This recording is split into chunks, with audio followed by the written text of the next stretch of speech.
Bebe ala ko no be. Sa di pa taong padadyon og sawilik ini mga pangutana. Ato sang i-shout out ni si Agustin Polinar. Ahong balikon shout out diha kay Agustin Polinar diha sa New Bataan, Davao de Oro. Salamat ka Josoy sa inyo ang paglantaw ni ato ang pasiaw. Og sa tanan nga mga taga New Bataan, Davao de Oro diha. Shout out sa inyo ang tanan diha. Bebe, atong basahon ng pangutanan ni kisa ni Naga Raya. Murag kauban sweet ko ni. Shout out diha kay Naga Raya. Atong basahon ni diyang pangutanan be. Soy, birthday man ron nako. Uy, matay, belated happy birthday soy. Kaya murag kahapon ni nga pangutanan niyo ba? Belated happy birthday soy. Hinaot nga nalingaw ka sa imuhang adlaw na tawhan. Shout out diha soy. Na ako'y pangutana soy.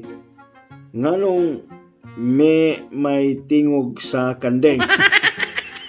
Matay so Soy, paminaw soy kay ako kang tubagon na imuhang pangutana soy ha. Gitujo ni sa Ginoo soy nga may puning tingog ining kandeng kay labi-labi alibagjawa man o parehoon ni siyang tingog tanang mananap aning kalibutan. Mao nang i-judge nang gilahi-lahi. So kining sa kandeng may po ni ilahang tingog. Pero o gusto jud kasoy nga musukwahi ning tingog sa kandeng, hala, putlag liog na imong kandeng diha. Tao dito sa lawa sa iro. Di ba kita kag kandeng nga mo paghot. Unja soy nahibaw kag unsay magkapanglimbawot? Muuwang ni nga kandeng soy, ilabi na kung sa engkanto makasimhot.